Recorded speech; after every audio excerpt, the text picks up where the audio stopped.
ক্রমশ আরও জটিল হয়ে উঠছে মধ্যপ্রাচ্যের যুদ্ধ পরিস্থিতি। বুধবার শ্রীলঙ্কা উপকূলে একটি ইরানি জাহাজে সাবমেরিন থেকে হামলা হয়েছে।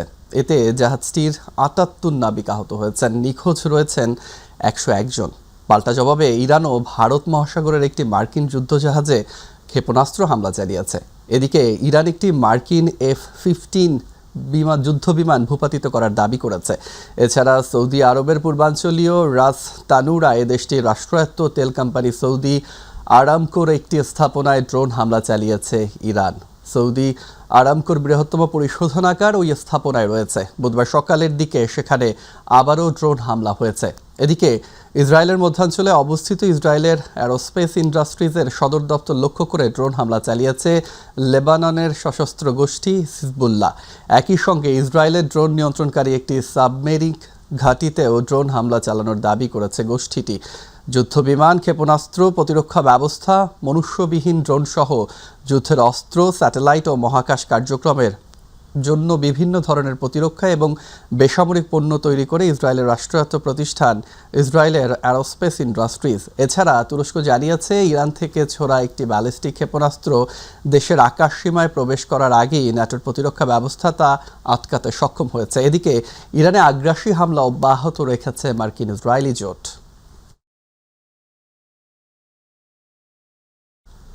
২৮ ফেব্রুয়ারি ইরান ইসরায়েল যুক্তরাষ্ট্র যুদ্ধ শুরুর পর থেকে এ পর্যন্ত ৪ দিনে ইরানে নিহত হয়েছেন ১,০৯৭ জন বেসামরিক নাগরিক।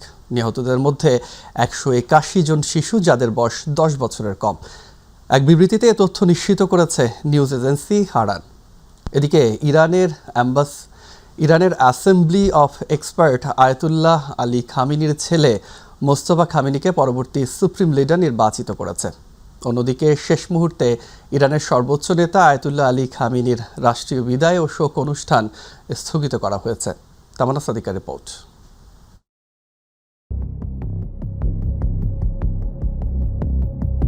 ২৮ ফেব্রুয়ারি ইরান ইসরায়েল যুক্তরাষ্ট্র যুদ্ধ শুরুর পর থেকে এ পর্যন্ত ৪ দিনে ইরানে নিহত হয়েছে ১,০৯৭ জন বেসামরিক নাগরিক। নিহতদের মধ্যে ১৮১ জন শিশু, যাদের বয়স ১০ বছরের কম। এছাড়া আহত হয়েছেন আরও ৫,৪০২ জন। এই আহতদের মধ্যেও ১০০ জন শিশু আছে।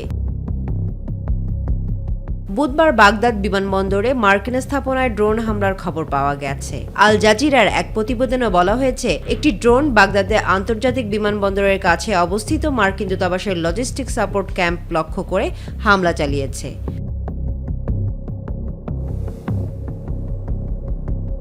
গত ৪ দিনে আরব সাগর, হরমুজ প্রণালী এবং ওমান উপসাগরে অভিযান চালিয়ে ইরানের নৌবাহিনীর একটি সাবমেরিন এবং ১৭টি যুদ্ধ জাহাজ ধ্বংস করেছে মার্কিন বাহিনী। যুক্তরাষ্ট্রের প্রতিরক্ষা বাহিনীর কেন্দ্রীয় কমান্ড সেন্টকমের অন্যতম মুখপাত্র অ্যাডমিরাল ব্র্যাড কুবার নিশ্চিত করেছেন এ তথ্য। এই অভিযানে ৫০,০০০-এরও বেশি সেনা সদস্য, ২০০ যুদ্ধবিমান, ২টি বিমানবাহী রণতরী এবং যুক্তরাষ্ট্রের বোমারু বিমান অংশ নিচ্ছে। পাশাপাশি আরও সামরিক সক্ষমতা যোগ হচ্ছে।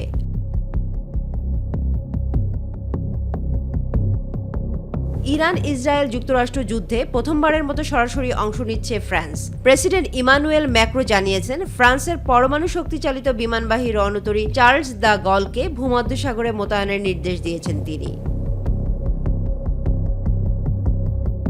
ইরানের সামরিক বাহিনীর অভিজাত শাখা ইসলামিক রেভলিউশনারি গার্ড কর্পসের ১০ জন গ্রেফতার করেছে কাতার আইনশৃঙ্খলা বাহিনী।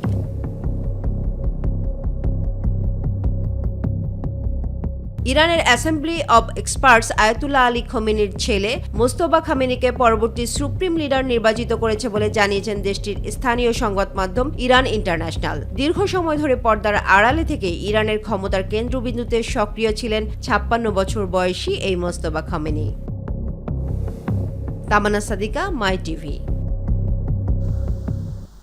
ইরানে যুক্তরাষ্ট্র ইসরায়েলের হামলার মধ্য দিয়ে ছড়িয়ে পড়া সংঘাতের কারণে মধ্যপ্রাচ্যের বিভিন্ন দেশে বাংলাদেশ থেকে পরিচালিত ফ্লাইট বাতিল করা হয়েছে। সর্বশেষ বুধবার ২৮টি সহ ৫ দিনে বিভিন্ন এয়ারলাইন্সের মোট ১৭৬টি ফ্লাইট বাতিল করা হয়েছে। এর আগে গত ২৮ ফেব্রুয়ারি থেকে ইরান, ইরাক, কুয়েত, সংযুক্ত আরব আমিরাত, বাহরাইন, কাতার ও জর্ডান তাদের আকাশসীমা সাময়িকভাবে বন্ধ ঘোষণা করা হয়।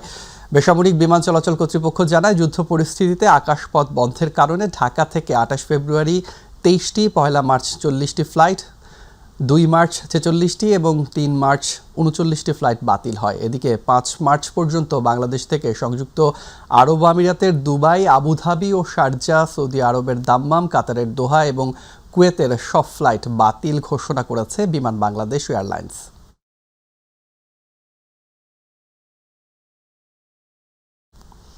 এদিকে মধ্যপ্রাচ্যে চলমান যুদ্ধাবস্থার প্রভাব পড়েছে শাহ আমানত আন্তর্জাতিক বিমানবন্দরে।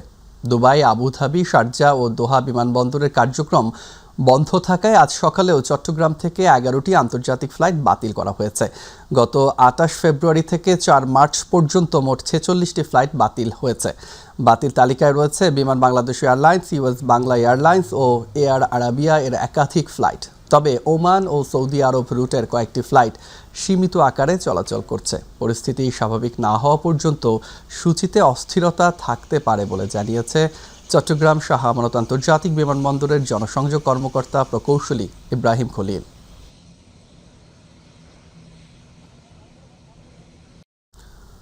চলমান যুদ্ধের কারণে জ্বালানি সরবরাহের শঙ্কা তৈরি হওয়ায় যুক্তরাষ্ট্রের কাছে জ্বালানি সহায়তা চেয়েছে বাংলাদেশ। সচিবালয়ে বিদ্যুৎ, জ্বালানি ও খনিজ সম্পদ মন্ত্রীর সাথে যুক্তরাষ্ট্রের দক্ষিণ ও মধ্য এশিয়া বিষয়ক সহকারী পররাষ্ট্রমন্ত্রী পল কাপুরের সৌজন্য সাক্ষাৎ করতে এলে তার কাছে এই সহায়তা চান বিদ্যুৎ ও জ্বালানি মন্ত্রী। এর আগে বাণিজ্য মন্ত্রী সাংবাদিকদের জানান, বাংলাদেশ ও যুক্তরাষ্ট্রের মধ্যে স্বাক্ষরিত বাণিজ্য চুক্তিটি এখনই সম্পূর্ণ নেতিবাচক বা সম্পূর্ণ ইতিবাচক হিসেবে দেখছে না সরকার। আরও জানাচ্ছেন রাকিব হাসান। সচিবালয়ে বাণিজ্য মন্ত্রী খন্দকার আব্দুল মুক্তাদির সাথে সৌজন্য সাক্ষাৎ করতে আসেন যুক্তরাষ্ট্রের দক্ষিণ ও মধ্য এশীয় বিষয়ক সহকারী পররাষ্ট্রমন্ত্রী পল কাপুর। বৈঠক শেষে বাণিজ্য মন্ত্রী জানান, বাংলাদেশ ও যুক্তরাষ্ট্রের মধ্যে স্বাক্ষরিত বাণিজ্য চুক্তি অপরিবর্তিত নয়। প্রয়োজনে এতে সংশোধন, সংযোজন বা বিয়োজনের সুযোগ রয়েছে। এই চুক্তির মধ্যে অনেক ধারা আছে যেগুলির উপরে আমরা বাণিজ্যিক সম্পর্কটাকে আগামী দিনে জোরদার করতে পারব। আমি এটিকে হোলসেল নেগেটিভ বা হোলসেল পজিটিভ এই দৃষ্টিকোণ থেকে এখনো এইভাবে দেখছি না। এটি একটা চুক্তি হয়েছে, এটি একটি বাস্তবতা। যুক্তরাষ্ট্রের সুপ্রিম কোর্টের বাড়তি শুল্কের বিষয়টি বিকাশমান বলেও মন্তব্য করেন তিনি। আমেরিকান উচ্চ আদালতে টেরিফের যে ধারাটি, ইমার্জেন্সি ইকোনমিক পাওয়ার অ্যাক্টের যে ধারায় টেরিফ ধার্য করা হয়েছিল, সেই ধারা এই টেরিফ ধার্য করাকে সমর্থন করে না বলার পরে পরিস্থিতিটা বিকাশমান, ইভলভিং। তো এই বিকাশমান পরিস্থিতি আমরা পর্যবেক্ষণ করছি। পরে মার্কিন প্রতিনিধি দলটি সৌজন্য সাক্ষাৎ করেন বিদ্যুৎ, জ্বালানি ও খনিজ সম্পদ মন্ত্রী ইকবাল হাসান মাহমুদ টুকুর সাথে। বৈঠক শেষে মন্ত্রী জানান, মধ্যপ্রাচ্যে চলমান যুদ্ধের কারণে জ্বালানি সরবরাহে সম্ভাব্য শঙ্কা তৈরি হওয়ায় যুক্তরাষ্ট্রের কাছে জ্বালানি সহায়তা চাওয়া হয়েছে। দুই অ্যাম্বাসাডারকে একই কথা বলছে এবং যে অ্যাসিস্ট্যান্ট সেক্রেটারি আসছে তাকে বলছে যে আপনারা আমাদেরকে এই মানে একটা লং টার্ম আমরা আপনাদের সাথে যেতে চাই। আর দুইটা হলো যে এখন যে ক্রাইসিস পিরিয়ডে আমাদেরকে সাপোর্টের জন্য আমরা রিকোয়েস্ট করেছি এবং তারা বলছে তারা এটা কথা বলে আমাদের জানাবে। মজুতকৃত জ্বালানি সাশ্রয় করার নির্দেশনা দেওয়া হয়েছে জানিয়ে তিনি বলেন, সব জায়গা থেকে জ্বালানি আনার চেষ্টা চলছে। আমার সাপ্লাই লাইন স্লো হয়ে গেছে, যা আছে সেইটাই আমরা সাশ্রয়ভাবে ব্যবহার করব। এর জন্য দেশের মানুষকেও, জনগণকেও, নাগরিককেও এটাকে বুঝতে হবে, বুঝে আমাদের সাথে সহযোগিতা করতে হবে। রাকিব হাসান, মাই টিভি, ঢাকা। পররাষ্ট্র মন্ত্রণালয়ে পররাষ্ট্রমন্ত্রী ডক্টর খলিলুর রহমান ও পররাষ্ট্র প্রতিমন্ত্রী শামা ওবায়দ ইসলামের সঙ্গে বৈঠক করেছেন যুক্তরাষ্ট্রের দক্ষিণ ও মধ্য এশিয়া বিষয়ক সহকারী পররাষ্ট্রমন্ত্রী পল কাপুর। সকাল 9:15টায় পররাষ্ট্র মন্ত্রণালয়ে আসেন পল কাপুর। বৈঠকগুলোতে রাজনৈতিক বোঝাপড়া, বাণিজ্য চুক্তির বাস্তবায়ন, দুই দেশের স্বার্থ সংশ্লিষ্ট বিষয়, মিয়ানমার ও রোহিঙ্গা সমস্যা, আঞ্চলিক ইস্যু, বিশেষ করে মধ্যপ্রাচ্যের চলমান পরিস্থিতি নিয়ে আলোচনা হয়।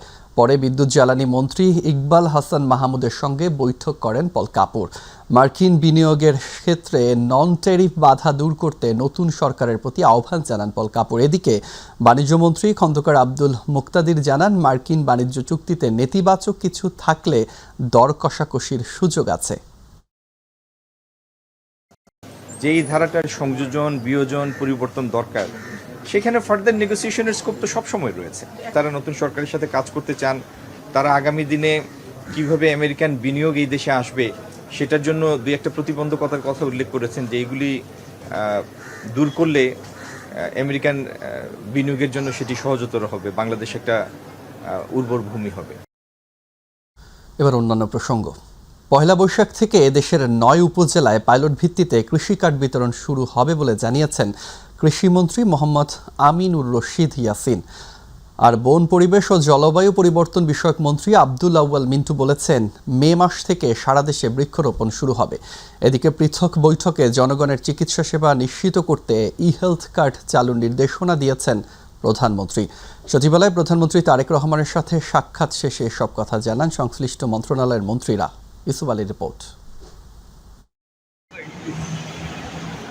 সাধারণ নাগরিকের মতো সকাল 9:30টায় সচিবালয়ে পৌঁছান প্রধানমন্ত্রী তারেক রহমান। পরে সরকারের নির্বাচনী ইশতেহার বাস্তবায়নের লক্ষ্যে প্রধানমন্ত্রীর সাথে 4টি বৈঠক অনুষ্ঠিত হয়। এর মধ্যে বৃক্ষরোপণ, সুস্বাস্থ্যের বাংলাদেশ ও কৃষি কার্ড প্রদান অন্যতম। বৈঠক শেষে সংশ্লিষ্ট মন্ত্রণালয়ের মন্ত্রী ও প্রতিমন্ত্রীরা জানান জনগণকে দেয়া অঙ্গীকার বাস্তবায়নে বদ্ধপরিকর বিএনপি সরকার। আমাদের অন্যতম টার্গেট হচ্ছে আমাদের যে উপকূলের যে চরগুলো আছে বা মেঘনা অববাহিকা যে জায়গাগুলো আছে সেখানে আমরা ম্যানগ্রোভ প্রজাতির গাছগুলো লাগাবো। এতে আমরা জিআইএস পদ্ধতির মাধ্যমে এটা মনিটরিং করতে পারবো এবং দেখাতে পারবো যে আমরা এতগুলো গাছ লাগিয়েছি এবং পৃথিবীর যে কোনো জায়গা থেকে ড্যাশবোর্ডের মাধ্যমে এটা ট্র্যাকিং করা যাবে যে এখানে এই গাছটার অস্তিত্ব আছে। তখন সেই গাছের জন্য আমরা কার্বন ক্রেডিটটা আমরা ক্লেম করতে পারবো বা আমরা আদায় করতে পারবো। মে মাস থেকে আমাদের এই বৃক্ষরোপণ শুরু, তো আমরা চাচ্ছি যে এবছরই আমরা যেন 5 কোটি পূরণ করতে পারি, সেটা নিয়ে আমরা বিস্তারিত আলোচনা করছি। তারা বলেন দেশ ও জনগণ যাতে উপকৃত হয় সে কারণে পাইলট প্রকল্পের মাধ্যমে নির্বাচনী অঙ্গীকার পূরণ করতে চায় সরকার। কার্বন ট্রেডিংয়ে আমরা সংযুক্ত হওয়া, এটা কিন্তু এখন আমাদের মুখ্য উদ্দেশ্য। সব কিছু যেন আমরা নিয়মতান্ত্রিকভাবে কৃষক পেতে পারে এবং গভর্নমেন্টের কাছে যেন সমস্ত তথ্য সঠিকভাবে আসবে। এর আগে প্রধানমন্ত্রীর সাথে সাক্ষাৎ করেন আনসার ও বিডিপির মহাপরিচালক মেজর জেনারেল সাজ্জাদ মাহমুদ। ইউসুফ আলী, মাই টিভি, ঢাকা। চাঁদাবাজ ও অস্ত্রধারী দাগী আসামিদের বিরুদ্ধে ঢাকা সহ সারা দেশে সাঁড়াশি অভিযান পরিচালনা করা হবে বলে জানিয়েছেন স্বরাষ্ট্রমন্ত্রী সালাউদ্দিন আহমেদ। বেলা 11টায় ডিএমপি ঊর্ধ্বতন কর্মকর্তাদের সঙ্গে মতবিনিময় সভা শেষে সাংবাদিকদের কথা বলেন স্বরাষ্ট্রমন্ত্রী। তিনি বলেন ঢাকা থেকে শুরু হবে সারা দেশেই চাঁদাবাজ ও অস্ত্রধারী দাগী আসামিদের তালিকা করা হচ্ছে। নির্মোহ তালিকা করে অভিযান পরিচালনা করে তাদের আইনের আওতায় নিয়ে আসা হবে। তিনি আশাবাদ ব্যক্ত করে জনগণের উদ্দেশ্যে বলেন সরকার প্রত্যাশা করে দেশের সব জনগণ সহযোগিতা করবে। সরকার খুব শিগগিরই পরিকল্পনা অনুযায়ী কাজ করবে। আমরা খুব শিগগির দেশব্যাপী, বিশেষ করে ঢাকা থেকে আমরা শুরু করব। আমরা চাঁদাবাজদের তালিকা প্রস্তুত করে সেই হিসাবে তাদেরকে আইনে আওতায় নিয়ে আসার ব্যবস্থা করব খুব শিগগির। 2, যারা অস্ত্রধারী, সন্ত্রাসী, দাগী আসামি, যারা সমাজে বিশৃঙ্খলা সৃষ্টি করছে তাদের একটি তালিকা প্রণয়ন করা হচ্ছে। সেটা নির্মোহভাবে তালিকা প্রণয়ন করা হচ্ছে এবং আনবায়াস তালিকা প্রণয়ন করা হচ্ছে। সেটা আমরা স্ক্রুটিনি করে তাদেরকে আইনের আওতায় নিয়ে আসার ব্যবস্থা করব খুব শিগগির। ঢাকা উত্তর, দক্ষিণ সহ দেশের 6 সিটি কর্পোরেশনে 6 জন প্রশাসক নিয়োগের বৈধতা চ্যালেঞ্জ করে হাইকোর্টের রিট দায়ের করেছে সুপ্রিম কোর্টের 6 আইনজীবী। বুধবার দায়ের করা রিটে স্থানীয় সরকার সচিব, নির্বাচন কমিশন সহ সংশ্লিষ্টদের বিবাদী করা হয়েছে। এর আগে গত 22 ফেব্রুয়ারি ঢাকা উত্তর, দক্ষিণ সহ দেশের 6 সিটি কর্পোরেশনে 6 জন পূর্ণকালীন প্রশাসক নিয়োগ দেয়া হয়। 6 প্রশাসক নিয়োগের প্রজ্ঞাপন জারি করে স্থানীয় সরকার, পল্লী উন্নয়ন ও সমবায় মন্ত্রণালয়ের স্থানীয় সরকার বিভাগ। রামপুরায় কার্নিশে ঝুলে থাকা একজনকে গুলি ও 2 জনকে হত্যা মামলার রায় স্থগিত করেছেন আন্তর্জাতিক অপরাধ ট্রাইব্যুনাল। অভিযোগ প্রমাণে নতুন কিছু তথ্য-উপাত্ত যুক্ত করতে প্রসিকিউশনের আবেদনের প্রেক্ষিতে এই সিদ্ধান্ত জানায় ট্রাইব্যুনাল। তথ্য-উপাত্ত উপস্থাপনের জন্য 9 এপ্রিল দিন ধার্য করা হয়েছে। এদিকে জুলাই আন্দোলনে ইন্টারনেট বন্ধ করে হত্যার নির্দেশ সহ 3 অভিযোগে সজীব ওয়াজেদ জয় ও জুনায়েদ আহমেদ পলকের বিরুদ্ধে পরবর্তী সাক্ষ্য 10 মার্চ ধার্য করেছেন ট্রাইব্যুনাল। এসএম আরিফের রিপোর্ট। দীর্ঘ বিচারিক প্রক্রিয়ার মধ্য দিয়ে জুলাই গণ অভ্যুত্থানে রামপুরায় কার্নিশে ঝুলে থাকা একজনকে গুলি ও 2 জন হত্যার ঘটনায় মানবতা বিরোধী অপরাধের মামলার রায়ের জন্য 4 মার্চ দিন ধার্য করেছিলেন আন্তর্জাতিক অপরাধ ট্রাইব্যুনাল। মামলায় তৎকালীন ডিএমপি কমিশনার হাবিবুর রহমান সহ 5 জন সাবেক পুলিশ কর্মকর্তার বিরুদ্ধে অভিযোগ আনা হয়। এর মধ্যে কেবল তৎকালীন রামপুরা পুলিশ ফাঁড়ির সহকারী উপপরিদর্শক চঞ্চল চন্দ্র সরকার গ্রেপ্তার রয়েছেন। অভিযোগ প্রমাণে নতুন কিছু তথ্য উপাত্ত যোগ করতে চেয়ে বুধবারের রায় স্থগিতের আবেদন করে 4 সপ্তাহের সময় চায় প্রসিকিউশন। তা আমলে নিয়ে তথ্য উপাত্ত উপস্থাপনের জন্য 9 এপ্রিল দিন ধার্য করেন ট্রাইব্যুনাল 1। চঞ্চল চন্দ্র সরকার তার একটা এক্সট্রা জুডিশিয়াল কনফেশন আছে এবং তিনি সরাসরি স্বীকার করছেন যে কিভাবে তিনি গুলি করেছেন, কিভাবে কি করেছেন, কার নির্দেশে করেছেন, সমস্ত কিছু তিনি বলছেন। সেই ভিডিও রেকর্ডটা ইনঅ্যাডভার্টেন্টলি আমরা এটা এভিডেন্সে আনতে পারিনি। তা আমার কাছে মনে হচ্ছে যে এরকম একটি শক্ত সাবুত এভিডেন্স যেটা আমরা না দেওয়ার কারণে আমার কাছে মনে হচ্ছে যে এটা আমাদের দেওয়া প্রয়োজন। এক প্রশ্নের জবাবে চিফ প্রসিকিউটর জানান, শেখ হাসিনাকে ফেরাতে নতুন করে প্রয়োজনীয় ব্যবস্থা নেওয়া হবে। আসামি শেখ হাসিনা তিনি ভারতে আছেন বলে আমরা জানি। যেহেতু তিনি অভিযুক্ত হয়েছেন, কনভিক্টেড হয়েছেন, সো তাকে আইনত ফেরত আনাটা হচ্ছে আইনগত ব্যাপার এবং নিশ্চয়ই এই বিষয়ে প্রয়োজনীয় পদক্ষেপ আমরা নেব। এদিকে জুলাই আন্দোলনে ইন্টারনেট বন্ধ করে হত্যার নির্দেশ সহ 3 অভিযোগে সজীব ওয়াজেদ জয় ও জুনাইদ আহমেদ পলকের বিরুদ্ধে সাক্ষ্য দেন প্রসিকিউটর তানভীর হাসান জোহা। পরবর্তী সাক্ষ্য 10 মার্চ নির্ধারণ করেছেন ট্রাইব্যুনাল। যেহেতু বিষয়টা এখন তদন্তাধীন অবস্থায় আছে এবং ডিজিটাল ফরেনসিকটা এখনও পূর্ণাঙ্গ রূপে শেষ হয়নি, কিছুটা শেষ হয়েছে সেগুলো আমরা আজকে প্রদর্শন করেছি। আরও অধিকতর ডিজিটাল ফরেনসিক রিপোর্ট রয়েছে, সেগুলো আসার পর আমরা এই বিষয়গুলো বিস্তারিত করে তুলে ধরব। উনি যে সাক্ষ্য দিয়েছেন জনাব জুনাইদ আহমেদ পলকের বিরুদ্ধে, সেই সাক্ষ্যকে আমরা প্রপারলি যুক্তি খণ্ডন করে জনাব জুনাইদ আহমেদ পলককে আমরা নির্দোষ প্রমাণ করতে পারবো বলে আমাদের দৃঢ় বিশ্বাস। এছাড়া ট্রাইব্যুনাল 2-এ জুলাইয়ের মানবতা বিরোধী অপরাধের মামলায় ওবায়দুল কাদের সহ আওয়ামী লীগের 7 নেতার বিরুদ্ধে এবং কুষ্টিয়ার হত্যা মামলায় আওয়ামী লীগ নেতা মাহবুবুল আলম হানিফ সহ 4 আসামির বিরুদ্ধে সাক্ষ্য গ্রহণ চলে। SM আরিফ, মাই টিভি, ঢাকা। জনগণের ভোটে নির্বাচিত সরকার জনগণের জন্য কাজ করবে বলে জানিয়েছেন ভূমি প্রতিমন্ত্রী ব্যারিস্টার কাসার কামাল। এ সময় ভূমি অফিসের কোনো কর্মকর্তা কর্মচারী অসহযোগিতা করলে তাদের বিরুদ্ধে কঠোর ব্যবস্থা নেওয়ার হুঁশিয়ারি দেন তিনি। সকাল 9টায় নারায়ণগঞ্জ জেলার সিদ্ধিরগঞ্জ ইউনিয়নের ভূমি অফিসে আকস্মিক পরিদর্শনে আসেন তিনি। প্রতিমন্ত্রী প্রায় আধা ঘন্টা ভূমি অফিসের বারান্দায় বসে অপেক্ষা করেন। নির্ধারিত সময়ে ভূমি অফিসের কাউকে না পেয়ে ক্ষোভ জানান তিনি। এ সময় প্রতিমন্ত্রী বলেন, এ ধরনের ঘটনা অনাকাঙ্ক্ষিত, যারা দায়িত্ব অবহেলা করবেন তাদের বিরুদ্ধে কঠোর ব্যবস্থা নেওয়া হবে। যে কারণে আমরা একদম তৃণমূল লেভেলে এসেছি। তো আমরা যারা কর্মকর্তা আছেন ওনারা আসবেন, আসার পরে ওনাদের জন্য আমি অপেক্ষা করছি এখানে বেঞ্চে বসে।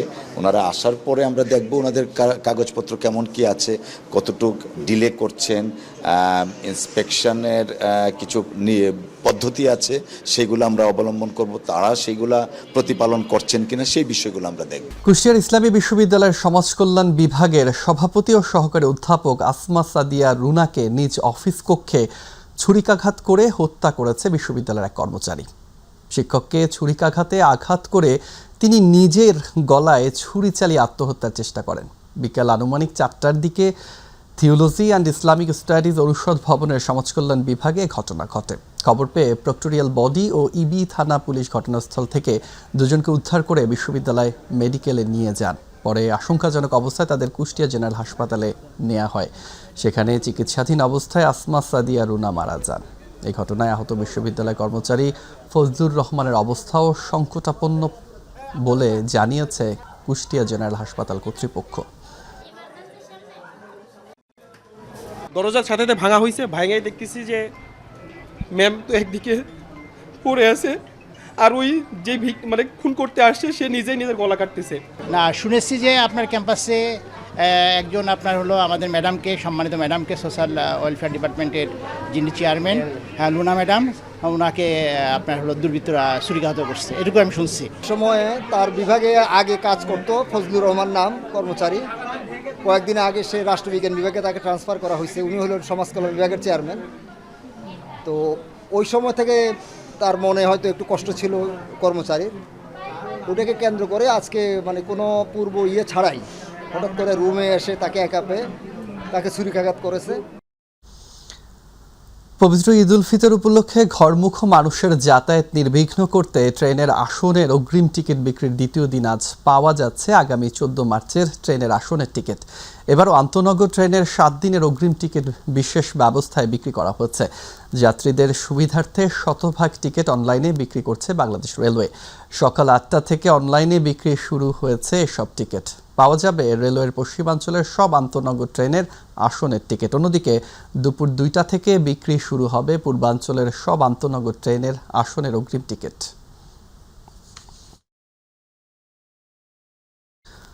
প্রতিবছর বন্যা ও নদী ভাঙনে সর্বস্ব হারিয়ে নিঃস্ব হতে হয় কুড়িগ্রামের শত শত পরিবারকে। নদী ভাঙনে বিপর্যস্ত এসব মানুষ দরিদ্রসীমার নিচে বসবাস করেন বিভিন্ন চরাঞ্চলে। এই অবস্থায় দুবেলা দুমুঠো খাবারের অন্বেষণে দিনরাত পরিশ্রম করা এসব মানুষের জীবনে বাহারি আয়োজনের সেহরি কিংবা ইফতারের যেন বিলাসিতা।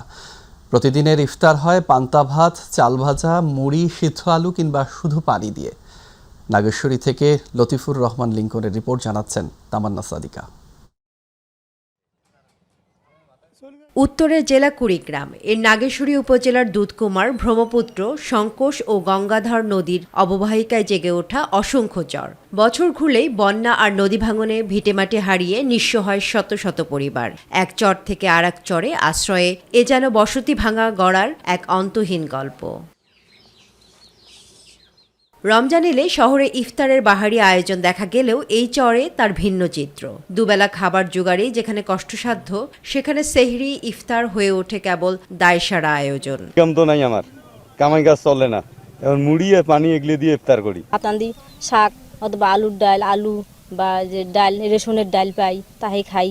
ছোলা, বুট, ফলমূল কিংবা বুন্দিয়া এসব এখানে বিলাসিতা। অনেক সময় শুধু পানি দিয়েই ইফতার সারেন কেউ কেউ। তবুও ধর্মীয় অনুভূতি আর অদম্য ইচ্ছা শক্তিতে রোজা রাখেন তারা। আমরা বুট বুন্দিয়ে মুড়ি খাবার পাবার নয়, কিনিয়ে নিয়ে আমার টাহা নেই, পয়সা নেই, কি দিয়ে নি খামো, আমরা খাবার পাবার নয়। আমরা ওই যে ভাত আনি পানি দিয়ে থুসি ও তাহে দিয়ে ইফতারি করবো। নদী ভাঙছে আমার বাড়ি 4 বের, ভালো মন্দ খাইতে পারি না, বাড়িতে অবস্থা কিছু নাই, জমা জমিন সব নদীর মধ্যে, কিভাবে ভালোভাবে খাই।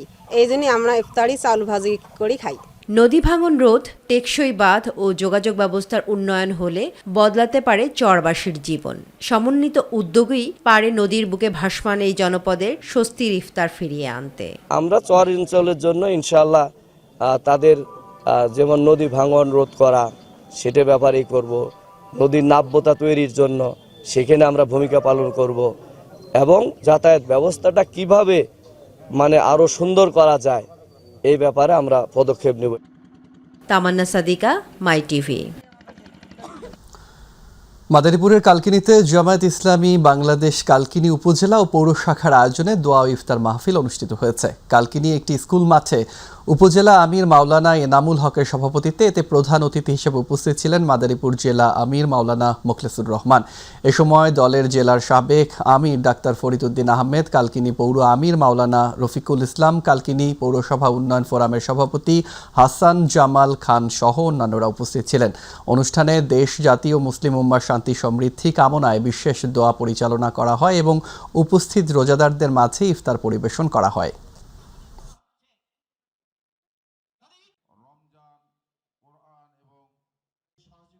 নির্বাচনী ব্যস্ততার কারণে মাস পেরিয়ে এবছর একটু দেরিতে শুরু হয়েছে অমর একুশে বইমেলা। 25 ফেব্রুয়ারি শুরু হওয়া বইমেলা বুধবার ছিল 7ম দিন। পবিত্র রমজানের আবহে এবার মেলার চিরচেনা ভিড়ে কিছুটা পরিবর্তন এসেছে। দিনের বেলা উপস্থিতি কম হলেও সন্ধ্যার পর বইপ্রেমীদের পদচারণায় মুখর হয়ে উঠছে বইমেলা প্রাঙ্গণ। বিস্তারিত জানাচ্ছেন শবনম অবনী। রাজধানীর বাংলা একাডেমি ও সোহরাওয়ার্দী উদ্যানে বসেছে বাঙালির প্রাণের এই বইমেলা। অন্যান্য বছরের তুলনায় সময়সূচিতে পরিবর্তন এসেছে। বিকেল গড়াতেই স্টলগুলোতে ভিড় বাড়ছে। তবে দিনের বেলায় উপস্থিতি তুলনামূলক কম। রোজার পর টায়ার্ড থাকে, তাই সেরকমভাবে আসা হয় না। আই হোপ সামনে জমে উঠবে আরও। এবার প্রথম আসলাম, সেই হিসেবে ভালোই লাগছে।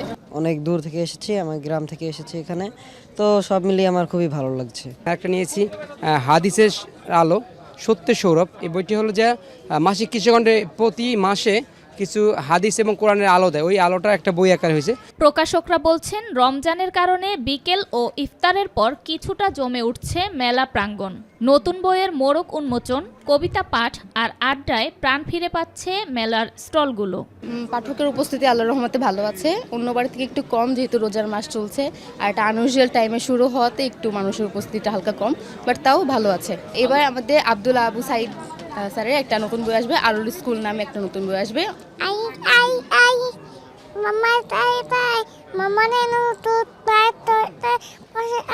আম পাতা জোড়া জোড়া মারবো চাবুক চড়বে বোরা, ওরে বুবু ছড়ে দ্বারা আজকে আমার পাগলা গোড়া খেপেছে, চাবুক চড়ে মেরেছে। রমজানের আবহে কিছুটা ধীরগতির হলেও বইপ্রেমীদের পদচারণায় মুখর অমর একুশে বইমেলা। আয়োজকরা আশা করছেন শেষের দিনগুলোতে বাড়বে ভিড় ও বিক্রি। শবনম অবনী, মাই টিভি, ঢাকা।